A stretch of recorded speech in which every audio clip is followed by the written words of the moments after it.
بسم اللہ الرحمن الرحیم۔ انسانی تاریخ میں کچھ ایسے ادوار آتے ہیں جہاں جہالت اور گمراہی اپنی انتہا کو پہنچ جاتی ہے۔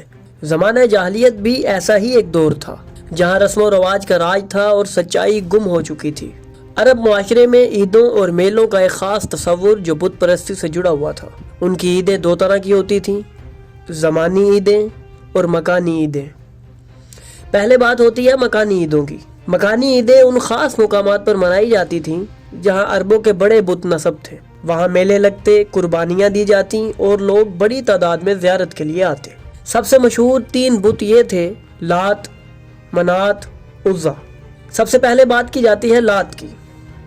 یہ بت اہل طائف کے لیے نہایت مقدس تھا۔ اس کا آغاز ایک نیک صالح شخص کی یاد سے ہوا جو موسم حج میں حاجیوں کو ستو پلایا کرتا تھا۔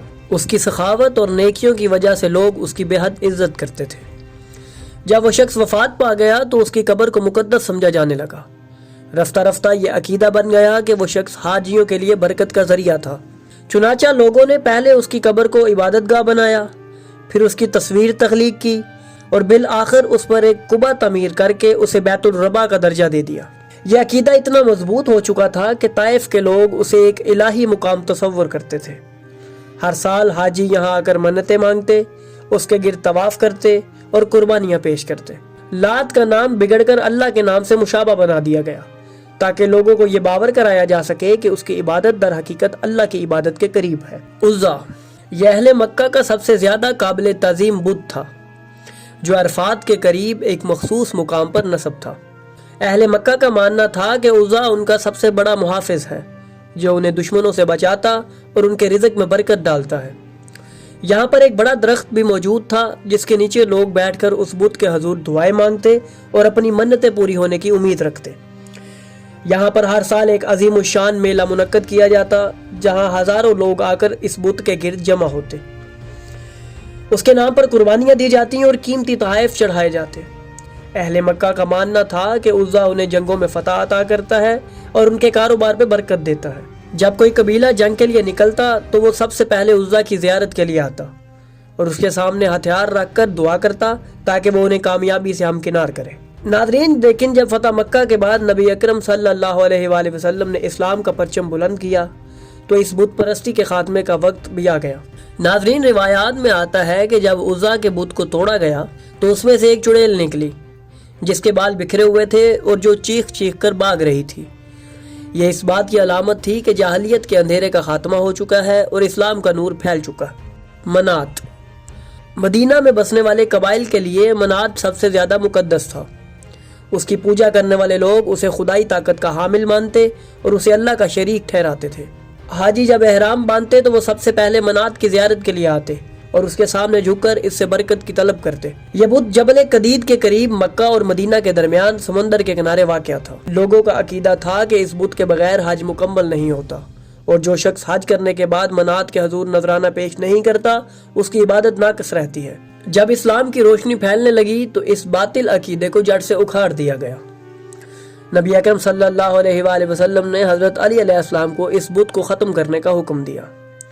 جب حضرت علی علیہ السلام وہاں پہنچے تو انہوں نے اپنی تلوار سے اس بت کو گرا دیا، اس کے پرستاروں کو منتشر کر دیا اور اس جگہ کو پاک کر دیا۔ اس دن کے بعد سے منات کی پوجا ہمیشہ سے ختم ہو گئی۔ عرب ان بتوں کی زیارت کے لیے خاص دن مقرر کرتے اور ان کے ارد گرد بڑے میلے لگتے۔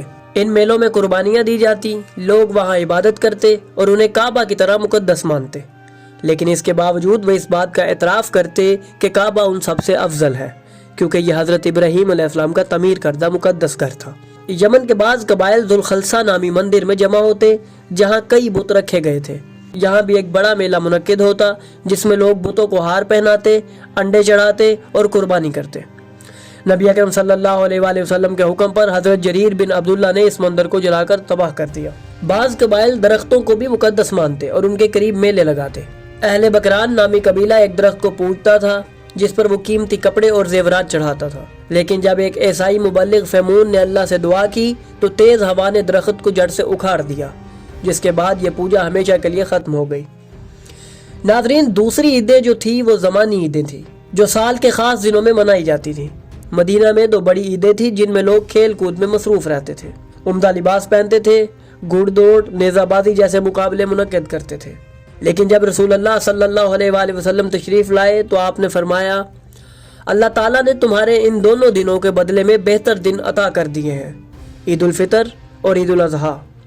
قبیلہ ثقیف میں ایک عید یوم الاسباب کہلاتی تھی، جس میں لوگ ایک دوسرے کو پھول تحفے میں دیتے اور سلام کرتے۔ نابغہ نامی شاعر کہتا ہے ثقیف کی عید میں لوگ ایک دوسرے کو سلام کے ساتھ پھول پیش کرتے تھے۔ جاہلیت کے یہ تمام میلے اور عیدیں در حقیقت توہم پرستی اور باطل عقائد پر مبنی تھیں، جو لوگوں کو گمراہی کی طرف لے جا رہی تھیں۔ نبی اکرم حضرت محمد صلی اللہ علیہ وآلہ وسلم کی آمد کے بعد اسلام نے ان تمام باطل عیدوں اور میلوں کو ختم کر کے سچے اور بامقصد جشن کی تعلیم دی۔ آج ہم جس عید الفطر اور عید الاضحیٰ کو مناتے ہیں وہ ان جہالت برے میلوں کی جگہ اللہ کی طرف سے عطا کردہ نعمت ہے، جو عبادت، قربانی اور تقوی کے حقیقی جذبات کو اجاگر کرتی ہیں۔ تو ناظرین، یہ تھا جاہلیت کی عیدوں اور میلوں کا حال، جہاں گمراہی کا بازار گرم تھا، مگر اللہ کے نور نے آ کر اس اندھیرے کو ہمیشہ کے لیے ختم کر دیا۔ تو ناظرین، اگر آپ کو ہماری یہ کاوش پسند آئی تو ہماری ویڈیو کو لائک کریں، ہمارے چینل کو سبسکرائب کریں اور بیل آئیکن کو بھی دبا دیں، تاکہ آپ کو ہماری آنے والی مزید ویڈیوز ملتی رہیں اور آپ علم سے مستفید ہوتے رہیں۔